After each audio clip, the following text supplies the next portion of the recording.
तो बात करूँ यार, तो मुझे कभी कभी यार समझ नहीं आता कि हमारे भारत के लोगों का वो वेस्टर्न से हमारे देश को कंपेयर करते हैं और हमारे देश को कम समझते हैं। इस पर कुछ चीजें बोलना चाहूंगा। सबसे पहले ये बोलना छोड़ दो कि हमारा देश नंबर 1 नहीं है, नंबर 1 बन सकता है। आपको काफी इतिहास नहीं पता हमारे देश का। हमारा देश नंबर 1 हो जाता अगर वेस्टर्न में जो लोग बैठे वो काफी हरकतें नहीं करते। फॉर एग्जाम्पल, और सबसे बात पहले बता दो, मैं मानता हूँ भारत में करप्शन होता है, उसके ऊपर बाद में बात करूंगा। पहले बता दो, जो चंद्रयान आज बना है वो बहुत पहले बन जाता, जिसे नंबी नारायण जी ही बनाते। लेकिन सीआईए के डॉक्यूमेंट्री रिलीज होते हैं 30 साल बाद, 20 साल बाद, उसमें क्लियरली बताया गया है या फिर उससे क्लियरली कंफर्म हो गया है कि कैसे इंडियन साइंटिस्ट की मौत हुई। उन्हें सिर्फ इसलिए मार डाला गया कि भारत देश आगे ना बढ़े, भारत देश की तरक्की ना हो। फॉरेन के कुछ लोगों ने जो चाहते थे कि भारत सुपर पावर ना बने, और नंबी नारायण जी को कैसे फंसाए ये सब ने देखा। बात करें दूसरी चीज की, तो हमारे इंडिया का इतिहास काफी लोगों को पता नहीं है। मतलब देखोगे 9 वंडर्स, उसमें हमारे देश का एक वंडर डाल दिया है, वो भी ताजमहल। मतलब ये हंसी मजाक की बात है। अमेरिका देश जिसने दूसरों पर जुल्म करके उनकी संपत्ति लूटी, जिनके पास कोई एक वंडर भी नहीं है, उन्होंने डिसाइड किया कि 9 वंडर्स क्या हो गए दुनिया के। अब मैं बताता हूँ, लोग बोलते हैं पिरामिड है, मैं रिस्पेक्ट करता हूँ दूसरे के कल्चर की, लेकिन एक चीज बता देता हूँ, आज हमारे भारत में इतनी बढ़िया बढ़िया मंदिर है, लोगों को पता नहीं है, और ये देखकर इतना बुरा लगता है मुझे।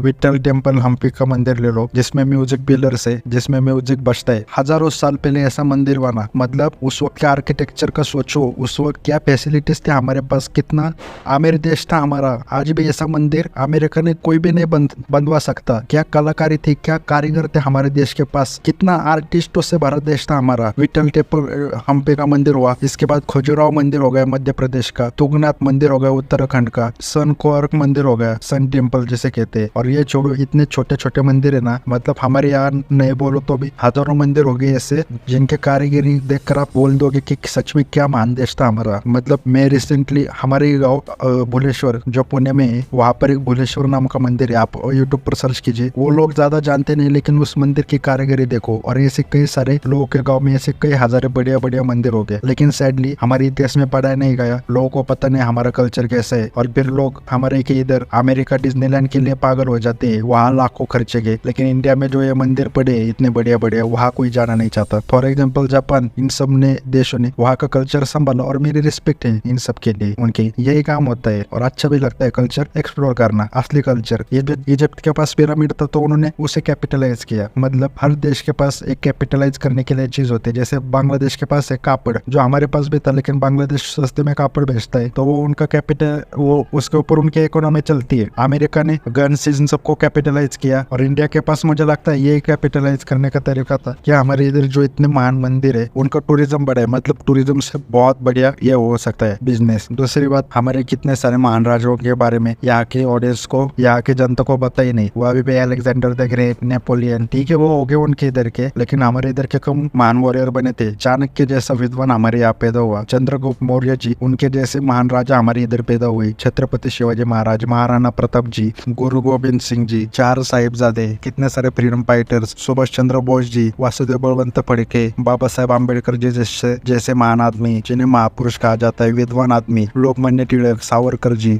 यहाँ तक कि छत्रपति संभाजी महाराज। तो इन लोगों के बारे में मैं देखता हूँ काफी कम लोग जानते हैं, यहाँ तक कि वासुदेव बलवंत फड़के, मुझे लगता है फ्रीडम फाइटर के तौर पर उनका काम बहुत उल्लेखनीय था, लेकिन सैडली महाराष्ट्र के बाहर कोई उन्हें नहीं जानता। ऐसे तेलुगु, तमिल, ऐसे तमिलनाडु, हर जगह बढ़िया बढ़िया जिनके कर्तृत्व है, जिन्होंने देश के लिए अपनी जान दी, ऐसे बड़े फ्रीडम फाइटर है, लेकिन उन्हें कोई नहीं जानता। जैसे अभी RRR बनी, अल्लूरी सीताराम राजू जी। और बल्कि ये तो छोड़ो, हमें और ये देश पढ़ाया गया कि कैसे ब्रिटिशों ने आकर हमें सुधारा। अब ये कोई नहीं बताता कि ब्रिटिशों ने हमारे इधर से 45 ट्रिलियन की संपत्ति लूटी। आज भी जाओगे तो उनके इधर का जो म्यूजियम है, जिसे मैं चोर बाजार बोलता हूँ, यूट्यूब पर उसका वीडियो देख लो, सभी चीजें उन्होंने हमारे ही चुराई हुई है।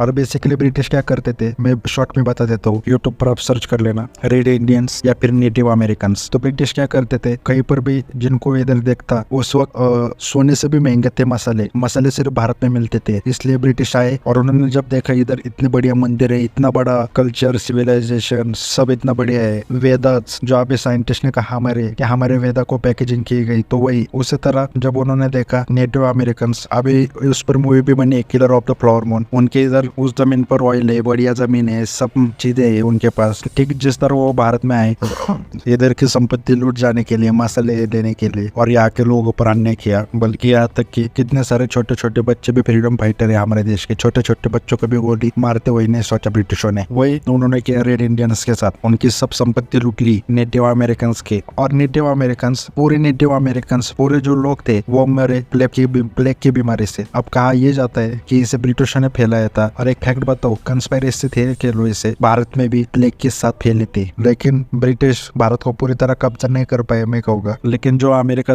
आज इतनी ह्यूमैनिटी की बातें करता है, उन्होंने खुद जो उनके इधर के आदिवासी समझ के लोग नेटिव अमेरिकन उनको मार डाल के उनके जगह पर रह के वो कहते हैं कि हम अमेरिकन पहले आए और ये आदिवासी नेटिव अमेरिकन बाद में आए, ऐसा ये अमेरिका कहते हैं। और इसके ऊपर वहां पर 70 साल में कोई फिल्म नहीं बनी, किसी ने इसके बारे में बात नहीं कही, उधर कोई लेफ्टिस्ट नहीं, कोई लिबरल नहीं। और रही ये स्लमडॉग मिलियनेयर बात कि हमारा देश गंदा है, ये जो धारावी दिक्कत है, अमेरिका जाओ, न्यूयॉर्क शहर छोड़ दो, अमेरिका फुल गंदा है, वहाँ पर होमलेस लोग रहते, रास्ते अच्छे सिर्फ, लेकिन देखोगे तो वहाँ भी होमलेस लोग है। हमारे इधर तो कम से कम चलो झोपड़े पिपड़े तो बना देती है सरकार और इनकम टैक्स भी भरती है कुछ, अब कुछ ही बोलूंगा मैं, 1-2% ज्यादा नहीं, लेकिन उधर पूरा होमलेस ड्रग्स से भरे पड़े लोग रास्ते पर देखोगे। अभी उधर ज़ॉम्बी कांड हुआ है, लोग ज़ॉम्बी बने ड्रग्स की वजह से। और सैडली हमारे पंजाब में भी आया है। लेकिन मैं यही कह रहा हूँ कि अमेरिका कुछ बात ये नहीं है, लेकिन वहाँ के फिल्मों में ऐसा दिखा है कि अमेरिका मतलब एकदम posh country, rich country, New York को इन्होंने अमेरिका दिखा दिया। तो ये होता है रिप्रेजेंटेशन। अंदर देखोगे तो किसी भी वहाँ के रैपर की बायोपिक उठा लो, 50 सेंट, कोई भी रैपर, टूपैक, सब ड्रग्स बेचते थे, पहले गैंगस्टर थे वो। उनके क्रॉम्पटन शहर आज भी पूरा गुंडागर्दी चलती है। हमारी मुंबई की खत्म हो गई लेकिन वहाँ पूरी चलती है। और अब चाइना देखोगे तो चाइना के बारे में कोई नहीं कह रहा है। चाइना हर देश में सत्ता करना चाहता है, तानाशाह है चाइना, उसे हर देश का एक हिस्सा चाहिए। आप सिर्फ मैप में, आप सिर्फ गूगल पर डाल दो तो चाइना ने इतने मैप रिलीज किए और बता दिए कि भाई इस देश का ये हिस्सा तो हमारा है, ताइवान तो हमारा है, भूटान तो हमारा है, ये हमारा है, वो हमारा है। फॉर एग्जाम्पल के लिए बोल रहा हूँ, इंडिया का कश्मीर, हाँ लद्दाख हमारा है, कश्मीर, ऐसा कुछ भी मान लिया है चाइना ने। तो इतना सारे जब है तो इतने कहूँगा मैं भारत से कि जो बच्चे अपने कल्चर को जानो, उन पर प्राउड हो। हाँ लेकिन गलतियां भी मैं कुछ बता देता हूँ, पेट्रोटिज्म से घर नहीं भरता। इसरो के जो इतने ब्रिलियंट साइंटिस्ट है उन्हें हमें सैल्यूट करना पड़ेगा कि उतने कम सैलरी में इन्होंने सिर्फ देश का भला हो इसलिए काम कर रहे हैं। वो इजिली नासा में जा सकते लेकिन वो नहीं गए, वो इधर रुके। और इतने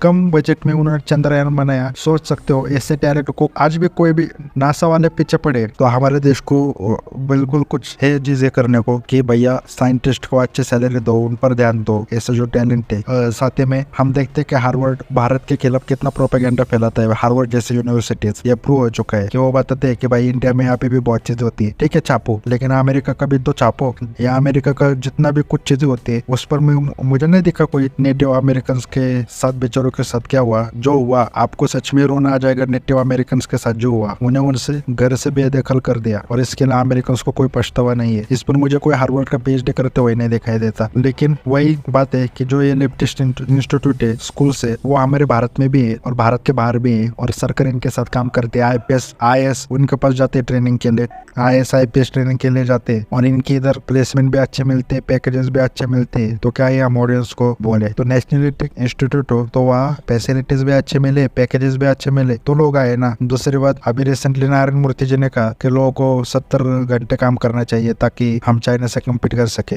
मैं मतलब क्या बोलूं, मतलब अगर आपको 70 घंटे काम भी करवाना है तो उतना पे करने के लिए भी तैयार रहो। और आपके पास इतना काम है कि 70 घंटे लोग काम कर सकते हैं तो आप और स्टाफ हायर कर लो ना। और वर्क क्यों करवा रहे हो लोगों से? हमारे इधर के लोग बोल रहे हैं रोजगार चाहिए, रोजगार चाहिए। और भाई मैं कितने दोस्त देखता हूँ भाई जिनको इंटर्नशिप करनी है, भाई उनको पैसे से कोई मतलब नहीं, उनको हायर कर लो। और आपको बेस्ट एम्प्लॉय चाहिए जिनको ट्रेनिंग नहीं देनी तो उतना सैलरी पे करने के लिए भी तैयार रहो। तो ऐसी कुछ चीजें हमें भारत में भी करनी होगी। बाहर का देखोगे तो वही वो चीजें है कि अब मुझे कॉर्पोरेट का नहीं पता, लेकिन मतलब ग्राउंड लेवल पर मुझे नहीं पता फॉरेन के या अमेरिका में फॉरेन ग्राउंड लेवल पर क्या होता है। लेकिन जितने मेरे दोस्त है वो बोलते हैं भाई ओवर वर्क नहीं करवाते, ओवर वर्क भी करवाना हो तो एक्स्ट्रा पे करते हैं। तो ओवरऑल वहाँ पर मतलब क्या बोलते हो, एक्सप्लॉइट नहीं किया जाता।